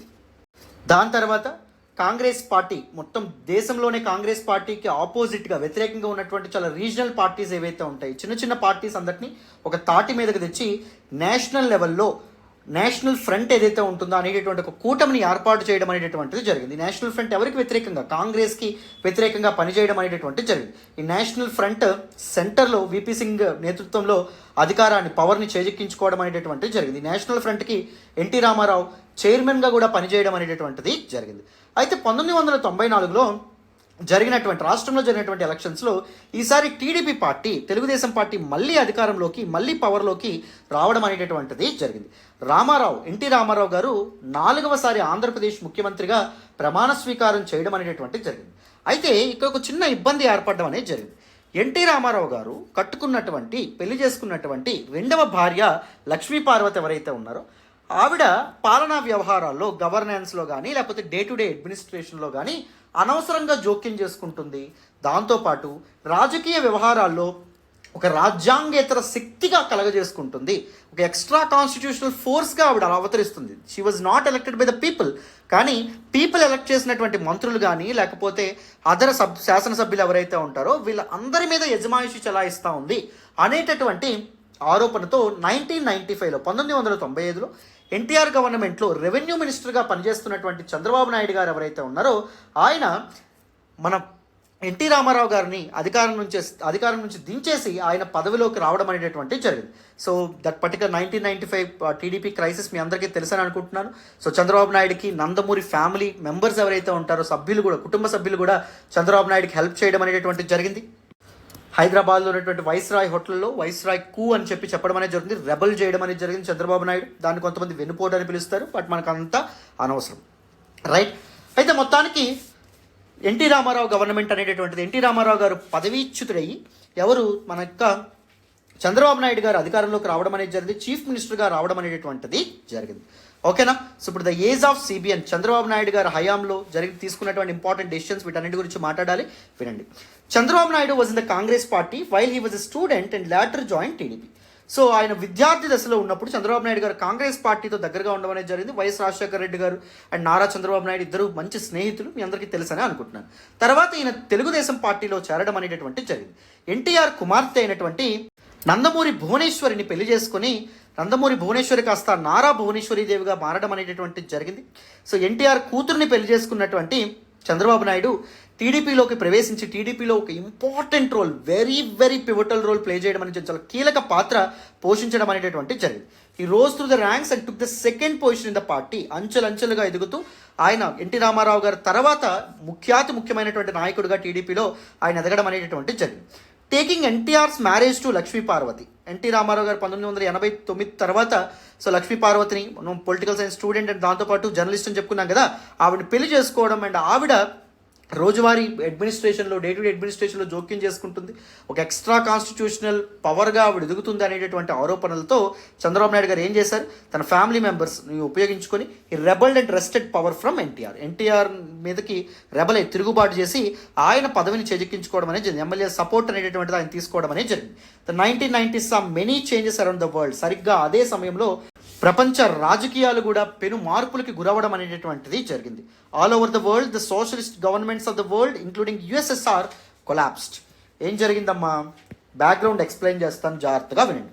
From 1939 to 1945 there happened a very drastic event that was ever seen by mankind, very chaotic event that has ever seen by mankind, that is world war second. రెండవ ప్రపంచ యుద్ధం జరగడం అనేది జరిగింది. రెండవ ప్రపంచ యుద్ధం ఎవరెవరి మధ్య జరిగింది, ఎలైడ్ పవర్స్ అండ్ దాంతోపాటు యాక్సిస్ పవర్స్ ఎవరైతే ఉన్నారో వాళ్ళ మధ్య జరగడం అనేది జరిగింది. ఈ ఇద్దరిలో ఎవరు గెలుపొందడం అనేది జరిగింది. ఎలైడ్ పవర్స్ అంటే ఎవరు, present United nations security council, ఐక్యరాజ్య సమితి భద్రతా మండలిలో పర్మనెంట్ నేషన్స్ ఉన్నాయి కదా, 5 పర్మనెంట్ నేషన్స్. సో అవి ఎలైడ్ పవర్స్గా ఉన్నాయి. Suppose United States of America కానీ, లేకపోతే యునైటెడ్ కింగ్డమ్ కానీ, లేకపోతే ఫ్రాన్స్ కానీ, లేకపోతే చైనా కానీ, లేకపోతే రష్యా కానీ, ఇవన్నీ భాగంగా ఉండడం అనేది జరిగింది. యాక్సిస్ పవర్లో ఎవరు ఉండేవాళ్ళు, నాజీ జర్మనీ అండ్ దాంతోపాటు జపాన్, ఇవి ఉండడం అనేటటువంటి జరిగింది. మరి దీనిలో ఎవరు గెలుపొందారు, వరల్డ్ వార్ సెకండ్లో ఎలైడ్ పవర్స్ గెలుపొందడం అనేటటువంటిది జరిగింది. యాక్సిస్ పవర్స్ ఎవరైతే ఉన్నారో వీళ్ళు ఓడిపోవడం అనేటటువంటిది జరిగింది. మీ అందరికీ తెలుసనే అనుకుంటున్నాను. పోస్ట్ వరల్డ్ వార్ 2 రెండవ ప్రపంచ యుద్ధం అంతమైన తర్వాత the world was polarised between 2 important super powers. One is United States of America, second one USSR, Soviet Union అని చెప్పడం అనేది జరుగుతుంది. The erstwhile administrative structure of Russia. అయితే 1945 మొదలుకొని 1991 మధ్య ఈ 2 సూపర్ పవర్స్ మధ్య ఒకటి ఏంటంటే యునైటెడ్ స్టేట్స్ ఆఫ్ అమెరికా, రెండవది ఏంటమ్మా అంటే యుఎస్ఎస్ఆర్, సోవియట్ యూనియన్. ఈ రెండింటి మధ్య కోల్డ్ వార్ అనేటటువంటిది నడవడం అనేటటువంటిది జరిగిందమ్మా. ఏం నడిపించింది, కోల్డ్ వార్, ప్రచ్ఛన్న యుద్ధము అని చెప్పి తెలుగులో మనం అనడం అనేటటువంటిది జరుగుతుంది. What exactly is this cold war sir? Cold war is actually quasi war. What exactly is the meaning of quasi? Quasi means look alike are act alike అని చెప్పి అర్థం. యుద్ధం అంటే ఏంటి, రెండు వేరు వేరు వ్యక్తులు అపోనెంట్స్గా ఎదురెదురుగా తలపడడం అనేటటువంటి జరుగుతుంది. సపోజ్ యునైటెడ్ స్టేట్స్ ఆఫ్ అమెరికాకి యుఎస్ఎస్ఆర్కి యుద్ధం జరిగింది అనుకోండి. అప్పుడు ఏం జరుగుతుంది, యునైటెడ్ స్టేట్స్ ఆఫ్ అమెరికా యొక్క మిలిటరీ అండ్ యుఎస్ఎస్ఆర్ యొక్క మిలిటరీ ఎదురెదురుగా పోరాటం చేయడం అనేది జరుగుతుంది, ఎదురెదురుగా యుద్ధం చేయడం అనేది జరుగుతుంది. కానీ ఇది వార్ కాదంటున్నారు, quasi war. It looks like a war. అర్థమైంది, ఇక్కడ ఎదురెదురుగా పోటీ చేయలేదు, కానీ ప్రపంచంలో జరుగుతున్నటువంటి అదర్ ఈవెంట్స్లో ఏం చేయడం అనేది జరిగింది, వాళ్ళు ఆపోజిట్ సైడ్స్ తీసుకోవడం అనేది జరిగింది. Suppose North Korea, Korean conflict అంటాం, North Korea South Korea. North కొరియాకి ఎవరు హెల్ప్ చేశారు, యుఎస్ఎస్ఆర్ సపోర్ట్ చేసింది. సౌత్ కొరియాకి ఎవరు సపోర్ట్ చేశారు అంటే యునైటెడ్ స్టేట్స్ ఆఫ్ అమెరికా ఏదైతే ఉందో ఆ సపోర్ట్ చేయడం అనేటటువంటి జరిగింది. ఇలా వేరు రాజకీయ పరిస్థితుల్ని తమకు అనుగుణంగా వీళ్ళు మార్చుకోవడం అనేది జరిగింది. వేరు రాజకీయ పరిస్థితుల్లో ఆపోజిట్గా వీళ్ళు ఉండడం అనేటటువంటిది జరిగిందన్నమాట. అర్థమైందా, క్లారిటీ వచ్చిందని అనుకుంటున్నాను. బట్ కానీ 1980s మొదలుకొని యుఎస్ఎస్ఆర్ విపరీతమైనటువంటి ఎకనామిక్ క్రైసిస్లోకి జారుకోవడం అనేటటువంటి జరిగింది. ఆర్థికంగా చాలా నష్టపోవడం అనేటటువంటి జరిగింది. మొత్తానికి యుఎస్ఎస్ఆర్ కంప్లీట్గా కొలాప్స్ అవ్వడం అనేటటువంటి జరిగింది. USSR collapse into 15 sovereign nations, right. Present day 15 సార్వభౌమాధికారం కలిగినటువంటి సర్వసత్తాక దేశాలుగా అది విడిపోవడం అనేటటువంటిది జరిగింది. అర్థమైందా? So with the collapse of USSR, Soviet Union కొలాప్స్తో ప్రపంచం అంతా ఒకటి రియలైజ్ అయింది. ఏంటి, ది సోషలిస్టిక్ ఎకనామిక్ మోడల్ ఏదైతే ఉంటుందో that will no longer work out, అది వర్కౌట్ అవ్వదని చెప్పి అర్థమైంది, రైట్. క్యాపిటలిస్టిక్ ఐడియాలజీతో ముందుకు వస్తున్నటువంటి యుఎస్ఏ ఏదైతే ఉందో, United States of America world హెజ్మోన్గా, వరల్డ్ డామినెంట్ పవర్గా మారడం అనేటటువంటిది జరిగింది. అప్పటి నుంచి ప్రపంచాన్ని శాసించడం అమెరికా మొదలు పెట్టడం అనేది జరిగింది. Of course right now USA యొక్క హెజ్మోనీ అనేటటువంటి తగ్గుతుంది. మీరు గమనిస్తే మనకి ఇరాన్ ఇరాక్ వార్ ఏదైతే ఉంటుందో 2000s జరిగినటువంటి వారు, అండ్ దాంతోపాటు మనకి బిన్ లాడెన్ తలపెట్టినటువంటి 9/11 అటాక్స్ ఏవైతే ఉంటాయో, 9/11 అటాక్స్ కానీ, లేకపోతే 2008 ఎకనామిక్ క్రైసిస్ కానీ, లేకపోతే ఆఫ్ఘనిస్తాన్ నుంచి మొన్న యునైటెడ్ స్టేట్స్ ఆఫ్ అమెరికా బయటకు వచ్చేసి సో తాలిబన్లకు మళ్ళీ అధికారం అప్పచెప్పడం కానీ, అండ్ కరోనా వైరస్లో ప్రతి ఈవెంట్లో వరల్డ్ని లీడ్ చేసేటటువంటి, వరల్డ్కి లీడర్షిప్ ఇచ్చేటటువంటి యునైటెడ్ స్టేట్స్ ఆఫ్ అమెరికా మన COVID-19 క్రైసిస్లో తను కూడా చాలా బాధపడడం అనేది జరిగింది. యునైటెడ్ స్టేట్స్ ఆఫ్ అమెరికాలో ఇన్ఫ్లేషన్, ద్రవ్యోల్బణం, ధరలు అనేటటువంటి విపరీతంగా పెరగడం అనేది జరిగింది. I'm no less than any other country as far as these extraordinary issues, extraordinary events అని చెప్పి United States of America expose అవ్వడం అనేది జరిగింది. United States of America politics కానీ, United States of America economy కానీ ఎంత అన్స్టేబుల్, ఎంత week అని చెప్పి ప్రపంచానికి తెలియడం అనేటటువంటిది జరిగింది. యుఎస్ఏ యొక్క హెజ్మోనీ అనేటటువంటిది ఇప్పుడు మెల్లమెల్లగా డిక్లైన్ అవుతూ రావడం అనేది జరుగుతుంది. అదొక వేరే విషయం, రైట్. అయితే 1991 టైం గురించి మనం మాట్లాడుతున్నాం. 1991లో ఎప్పుడైతే యుఎస్ఎస్ఆర్ కొలాప్స్ అయిందో అప్పుడు ఏం జరిగింది, సోషలిస్టిక్ గవర్నమెంట్స్ అనేటటువంటివి ప్రపంచవ్యాప్తంగా కొలాప్స్ అవుతున్నాయి. సోషలిస్టిక్ ఎకనామిక్ మోడల్, సామ్యవాద ప్రభుత్వ విధానాలు ఏవైతే ఉంటాయో అవి కూడా కొలాప్స్ అవ్వడం అనేటటువంటిది జరుగుతుంది. ఈవెన్ పాకిస్తాన్ అండ్ ఇండియా లాంటి కంట్రీస్ కూడా లిబరలైజేషన్, ప్రైవేటైజేషన్, గ్లోబలైజేషన్ రిఫార్మ్స్ ఏవైతే ఉంటాయో వాటిని ముందుకు తీసుకురావడం అనేది జరిగింది. సరళీకరణ, ప్రైవేటీకరణ, ప్రపంచీకరణ అని చెప్పి అంటాం. ఎల్పిజి రిఫార్మ్స్ గురించి మనం ఎకానమీలో మాట్లాడతాం, బట్ గుర్తుపెట్టుకోండి. అయితే ఆ సమయంలో ఏం జరిగింది, public sector organisations have failed measurably to deliver results.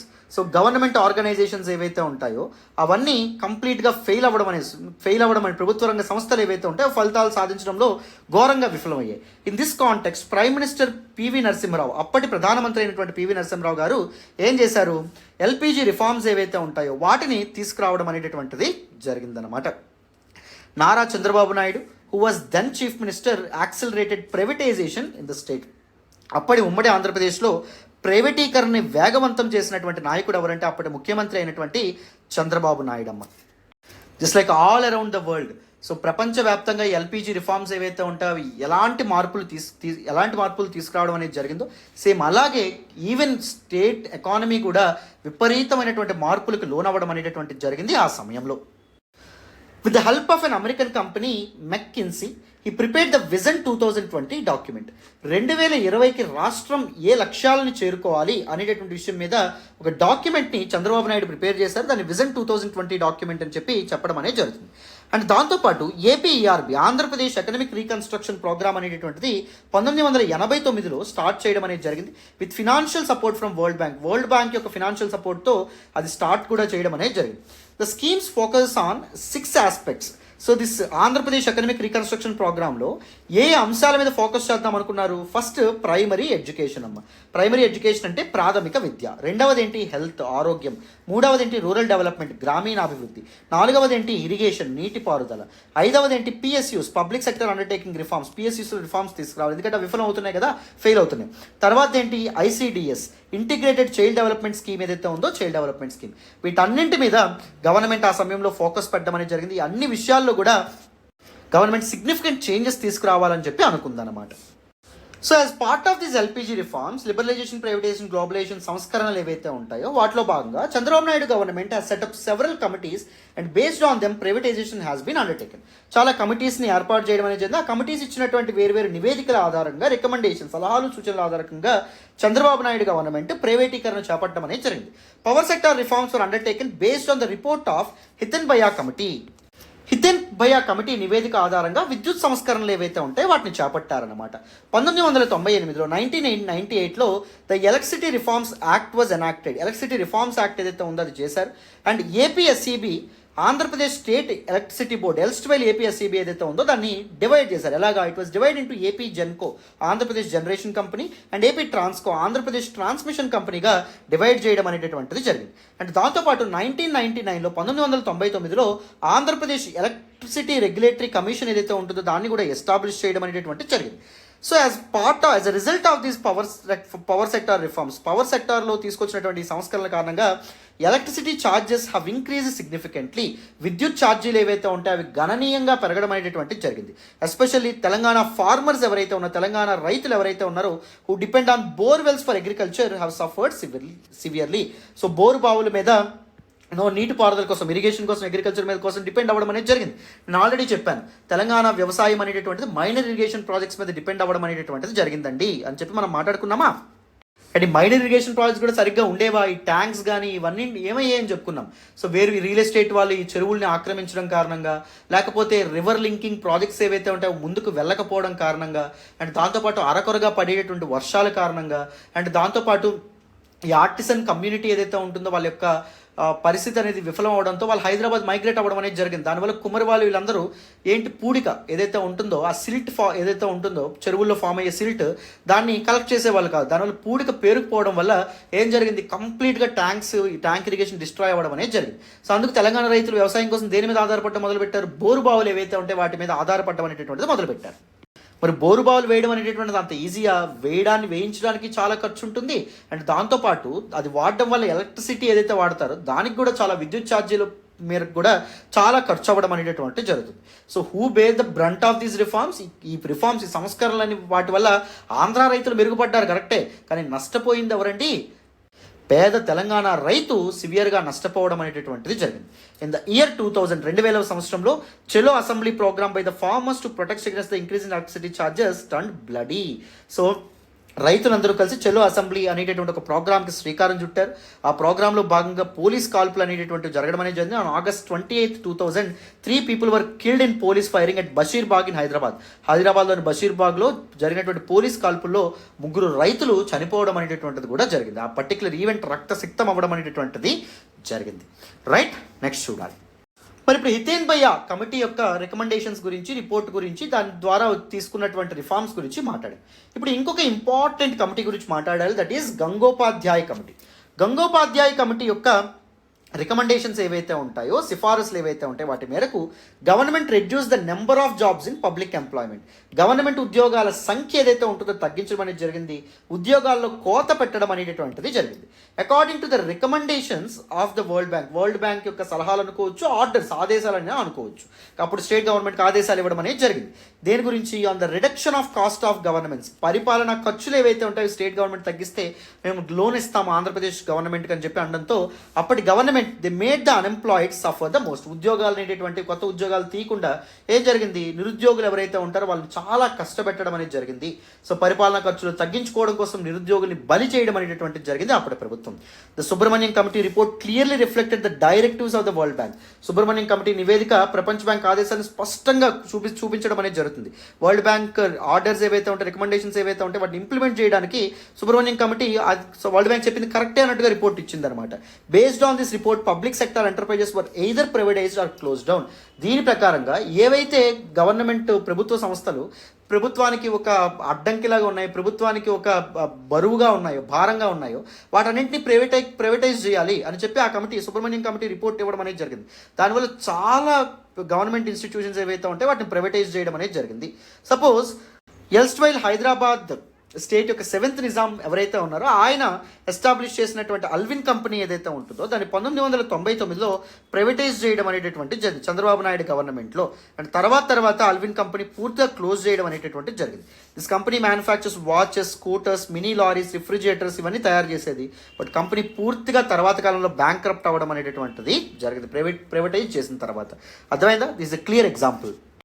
And according to Koneru Ramakrishna Rao committee report, Koneru Ramakrishna Rao committee ఇచ్చినటువంటి నివేదిక ఆధారంగా హైయర్ ఎడ్యుకేషన్ కూడా ప్రైవేటైజ్ చేయడం అనేటటువంటి జరిగింది. వరల్డ్ బ్యాంక్ ఏం సిఫారసు చేసింది అంటే government should limit themselves to primary education only. ప్రభుత్వం ఓన్లీ ప్రైమరీ ఎడ్యుకేషన్ మీద ఉచిత నిర్బంధ ప్రాథమిక విద్య మీద ఖర్చు పెట్టాలి కానీ అనవసరంగా హైయర్ ఎడ్యుకేషన్ మీద ఖర్చు పెట్టకూడదు, ఎటువంటి ఖర్చు చేయకూడదని చెప్పి ఒకప్పుడు వరల్డ్ బ్యాంక్ సిఫారసు ఇవ్వడంతో గవర్నమెంట్ ఏం చేసింది, ఇన్స్టిట్యూషన్స్ ఏవైతే ఉంటాయో వాటిని కూడా ప్రైవేటైజ్ చేయడం అనేది జరిగింది. హైయర్ ఎడ్యుకేషన్ కంప్లీట్గా ప్రైవేటైజ్ చేయడం అనేది జరిగింది. దాని కారణంగా corporate education and corporate medical institutions ఏవైతే ఉన్నాయో అవి ఆల్ ఓవర్ ద స్టేట్, రాష్ట్ర వ్యాప్తంగా అవి స్టార్ట్ అవ్వడం అనేది జరిగింది. As a result education became inaccessible to the common man. దాని కారణంగా సామాన్యుడు విద్యని యాక్సెస్ చేసుకోలేనటువంటి పరిస్థితి ఏర్పాటవడం అనేది జరిగిందనమాట. అర్థమైనా కార్పొరేట్ మెడికల్ కాలేజెస్ వీటన్నీ రావడం వల్ల కార్పొరేట్ వైద్య విద్య, కార్పొరేట్ ఇంజనీరింగ్ విద్య, కార్పొరేట్ వృత్తి విద్యలు ఏవైతే ఉంటాయో వాటన్నింటి కారణంగా సామాన్యులకు విద్య, ముఖ్యంగా ఉన్నత విద్య అనేటటువంటిది అందుబాటులో లేకపోవడం అనేటటువంటిది జరిగింది. సో దాని కారణంగానే మనకి నారాయణ అండ్ శ్రీ చైతన్య కాలేజీలు ఎంత సంపాదించుకున్నాయో మీ అందరికీ తెలుసు. అండ్ దాంతోపాటు చాలా మెడికల్ కాలేజెస్ ఇవన్నీ ఎంతో సంపాదించుకోవడం అనేది జరిగింది. సో దురదృష్టవశాత్తు ఆశ్చర్యకరంగా మెజారిటీ ఆఫ్ దీస్ ఇన్స్టిట్యూషన్స్ ఎవరు ఎస్టాబ్లిష్ చేశారు, ఆంధ్ర వాళ్ళే ఎస్టాబ్లిష్ చేయడం అనేది జరిగింది. తెలంగాణలో ప్రజల యొక్క కష్టపడి సంపాదించినటువంటి సొమ్ము ఏదైతే ఉంటుందో దాన్ని దోచుకోవడం అనేటటువంటిది జరిగింది. రైట్, తెలంగాణ విద్యలో వెనకబాటు గురవడానికి మెయిన్ కారణం 2 important reasons. One is Nizam's autocratic rule, Nizam నిరంకుశ పాలన. రెండవది ఏంటమ్మా అంటే ప్రభుత్వాల యొక్క policies, different governments, Andhra governments ఏవైతే ఉంటాయో వాళ్ళు తీసుకొచ్చినటువంటి పాలసీస్. క్లారిటీ వచ్చిందా? Very very very very important in the exam perspective. So మీకు కంప్లీట్గా emergence of Telugu Desam party, the age of NTR, the rise of NTR and దాంతోపాటు ఏజ్ ఆఫ్ నారా చంద్రబాబు నాయుడు హయాంలో తీసుకొచ్చినటువంటి పాలసీస్ అండ్ ఏర్పడినటువంటి కమిటీస్, వాటి యొక్క రిఫార్మ్స్, వాటి యొక్క ఇంపాక్ట్ తెలంగాణ మీద ఎలా ఉంది, ఇవన్నీ మీకు అర్థమైనాయి అనే అనుకుంటున్నాను. Right, so this is all about this particular class nana. Thank you so much for all the support and all the love so far. And ఇంకొకసారి చెప్తున్నాను, group 1 mains test series new batch అనేటటువంటిది ఈ Monday అంటే 6th ఫిబ్రవరి నుంచి start అవుతుంది. ఎవరైనా join అవ్వాలనుకుంటే చక్కగా జాయిన్ అవ్వండి. నా నెంబర్కి మీకు ఆల్రెడీ ఇచ్చాను, 8500671913. ఈ నెంబర్కి ఫోన్ చేసి మీరు చక్కగా జాయిన్ అవ్వచ్చు. ఓకేనా? Right, so this all about it. మళ్ళీ నెక్స్ట్ క్లాస్లో కలుద్దాం. బాయ్.